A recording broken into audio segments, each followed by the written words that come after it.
All right, so I'm going to start off talking about this guy because he fascinates me. And there's a quote I read. And if you've read this before, sorry, but it's kind of fascinating. He said, according to the internet, when wireless is perfectly applied, the whole earth will be converted into a huge brain.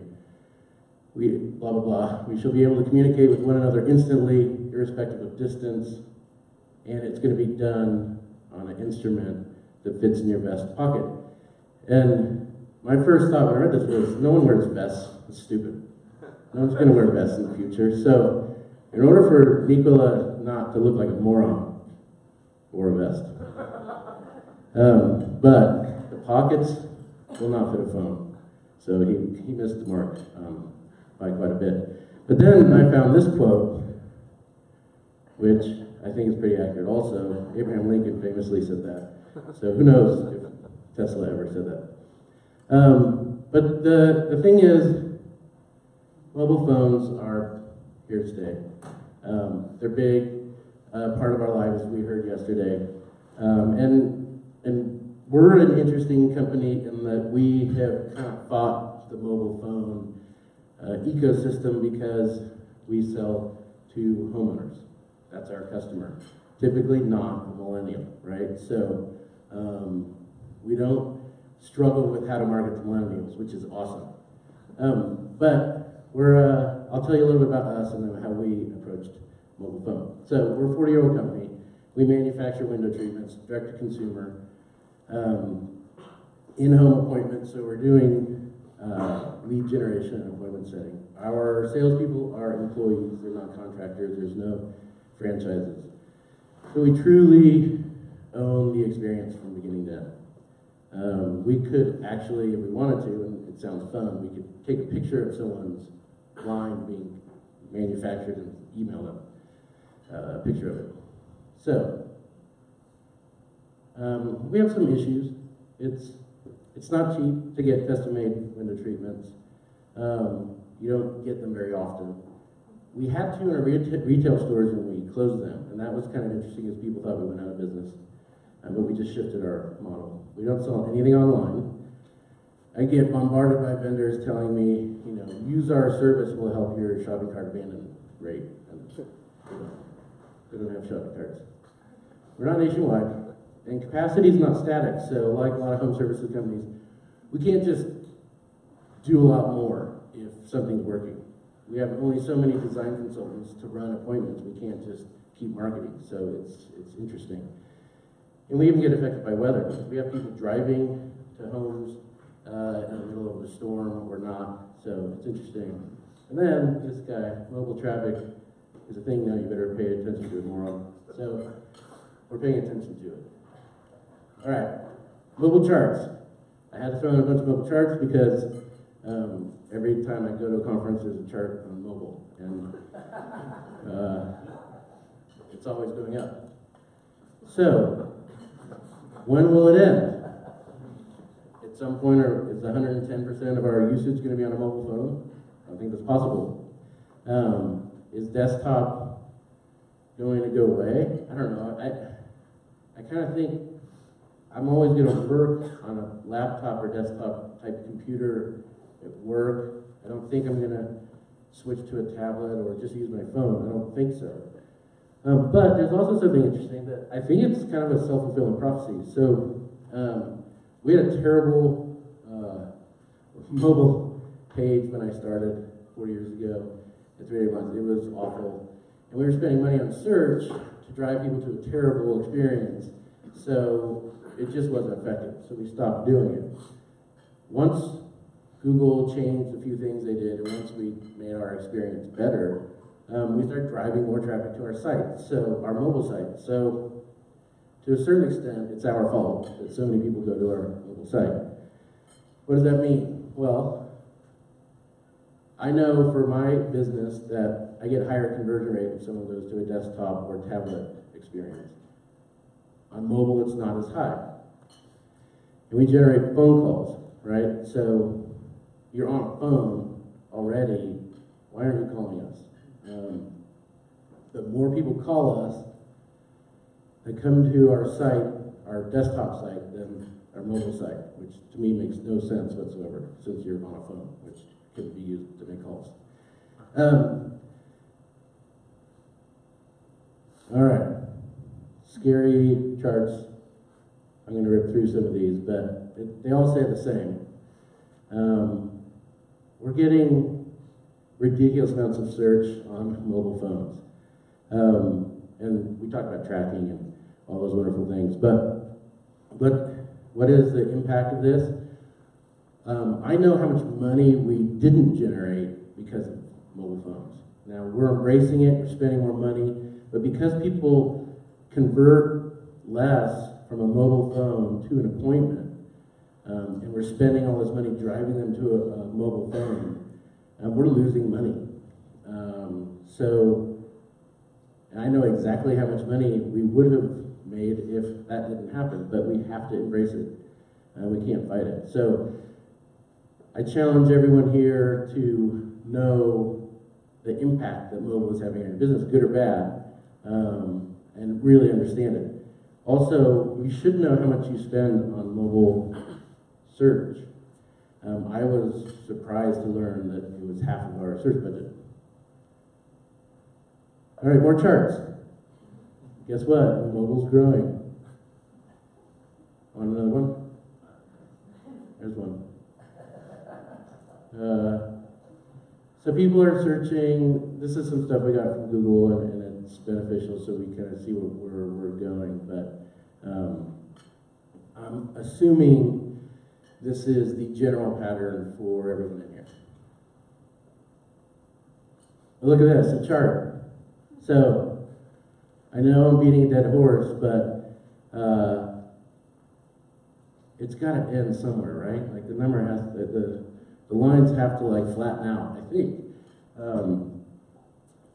But we're doing a bunch of stuff now to figure it out. So these are all the mobile search things we use. We're not Geico, I understand that.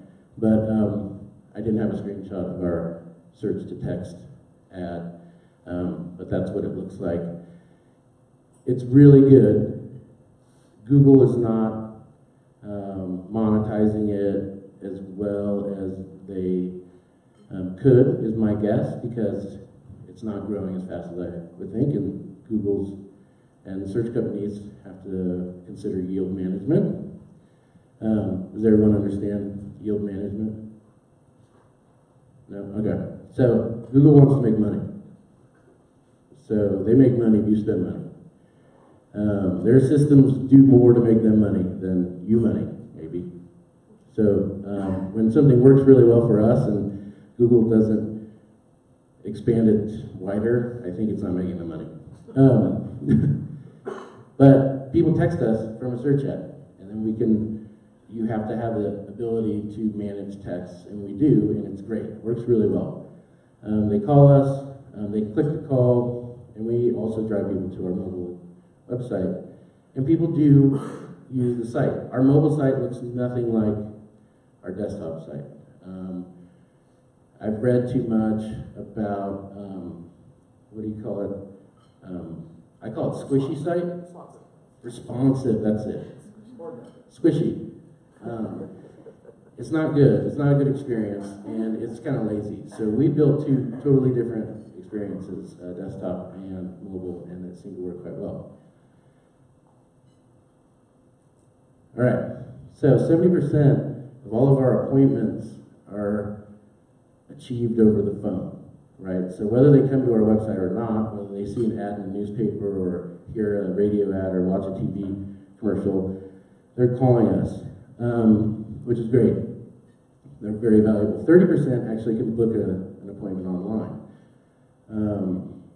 There is no data that shows one is more valuable than the other. An appointment is equally valuable. But this leads to some interesting ways that we need to think about data. All right, so Invoca was here yesterday. We use Invoca, and we track calls deliberately, religiously, We listen to the calls. I think it's one of those giant computers. Watson, I think? I don't know. One of those robot computers listens to our phone calls and tells us what's happening in the phone call. And we can take keywords out of a call. So if somebody calls us and says, I just want a repair, and they don't schedule an appointment, we can actually automate marketing for that person and send them a postcard that says, why repair your blinds, get new ones. So we also use Invoca for SEM phone number management, so dynamic phone numbers for every keyword. If you're not doing that and you receive phone calls, or phone calls are important, it's fascinating and it's important because we dynamically generate a phone number every time we click on a keyword. And it's amazing how many keywords get phone calls only. So if you were going off only pixel fires, you would consider that keyword useless. But if you track phone calls to a keyword, it's fascinating and important. And all of this is integrated into all of our data, all of our marketing.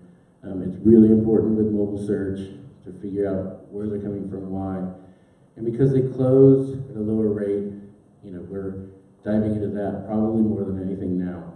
And 4 years ago, we did nothing on mobile.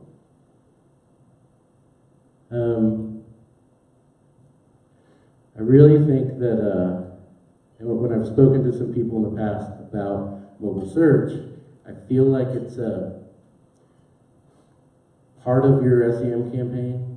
It's in there, you see it, but I challenge you guys to really go in there and look at it and find out if you have agencies, really what's happening with mobile search, your own mobile search, how much spend it is, how it converts, and what tactics are being used, because it's only going to get bigger, as we've seen with all the charts, and it's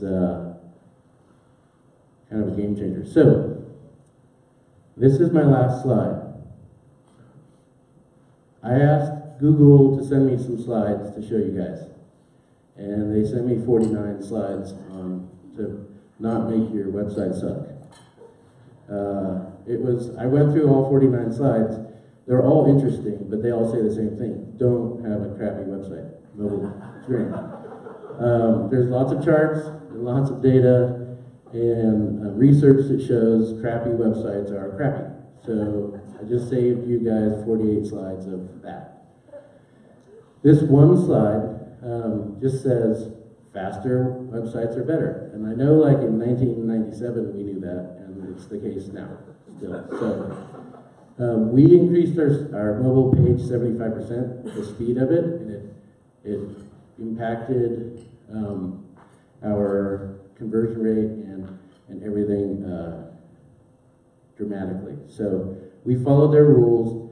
They gave us the tools, and they analyzed our mobile experience for us. And they told us where we needed to fix it, and we did it, kind of kicking and screaming, and it really did impact our mobile search and our mobile experience completely.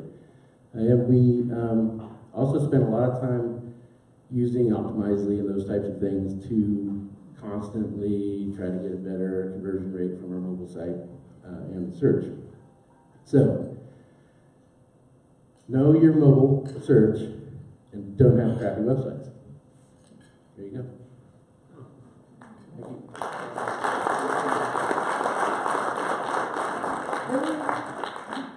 Sorry. So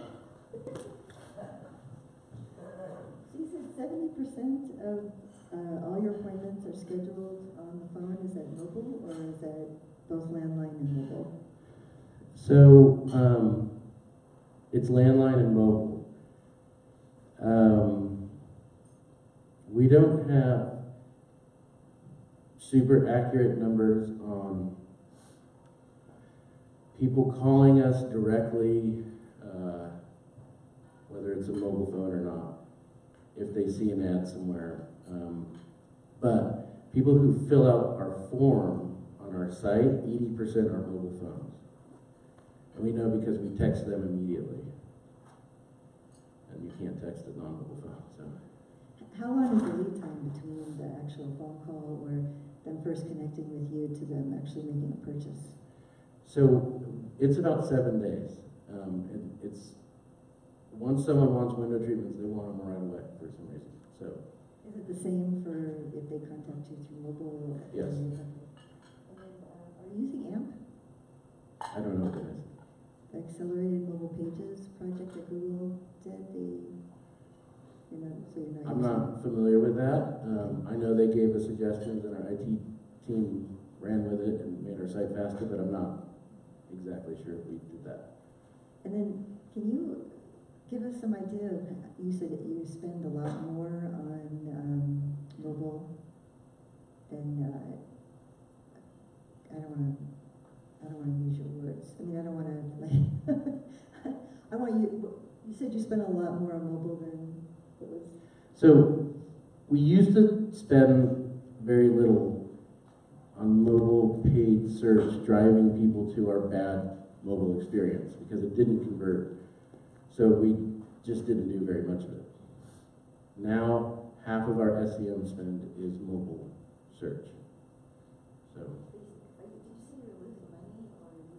Well, I see. Okay, so if we're getting more mobile traffic and the mobile experience generates fewer appointments, then I know year over year how many appointments we lost by the shift to mobile, which may have been a self-fulfilling prophecy. So there's nothing we can do about it except advertise more. Yeah, I think understanding that, because we're growing our business, we're on a good trajectory, and in our category, we're outgrowing our category quickly. But I know in the last 4 years exactly how many appointments we've lost to that shift to mobile. But you're obviously doing well, or you wouldn't be. We are, but it's a choice, it's a decision to embrace mobile and make it part of our marketing ecosystem. Hey Dan, my name is Melanie and I'm from Chewy. You mentioned you don't have a responsive site. Did you ever have a responsive site? We did. We tested responsive.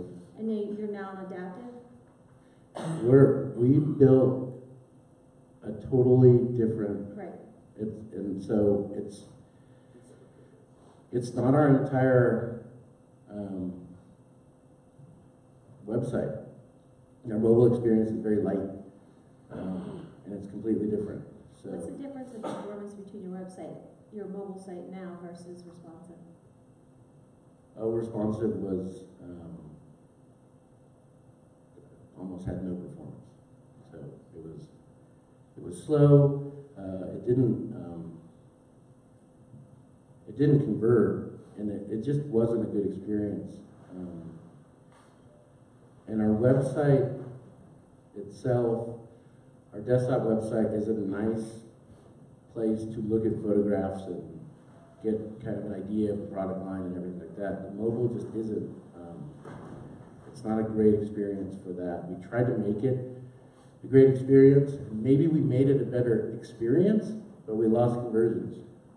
So our goal really is to get someone to call us, fill out the form, and really make an appointment. So anything we can do to make that happen, we'll do it. And we have fought with Google on that, because they wanted us to do responsive. Yeah, well, that's the same with us. We're adaptive as well. They were pushing responsive, and we found out which one was adaptive, so that's what we did say. Yeah, I mean, if we did responsive, we would not be doing very much paid search on Google, because it didn't work. Well, there you go. Another question? Just tell us who you are, where you work, please. Hi, I'm Greta with Service Master. When you implemented the text capability, did you test that, and what kind of lift did you see, and also what kind of volume are you getting for that?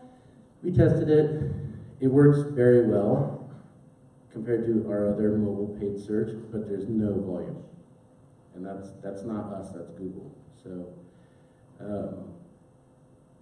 it's new. We were part of the beta group that tested it, and it works great. People like using text to communicate. It seems very convenient. I don't think Google is making money from it right now, so they're not going to roll it out. And I also think there's a lot of advertisers that don't know what to do with text, don't have the technology or people to actually manage inbound text. So. Any other questions for Dan? Do you have another mobile chart to show us? I do. I can show those 48 slides on crappy websites. And I'm never going to wear this vest again. It's hot. Okay, Dan, thanks very much.